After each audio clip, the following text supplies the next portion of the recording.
Welcome everyone in today's video of quick guide. In this video, I'm going to show you how you can install MetaTrader 5 app in your mobile device.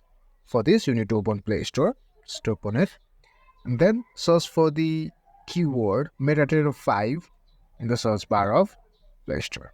Let me type it quickly, and you can see MetaTrader 5 app in the search result. Simply click on this install button.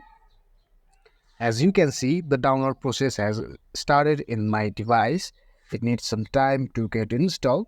Just have patience. As you can see, the app has already been installed in my device. Let's check it out the app in the app section.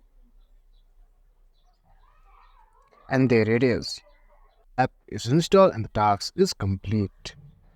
So, if you find our content helpful, then don't forget to like, share, subscribe, and comment down in the comment section below. Thanks for watching.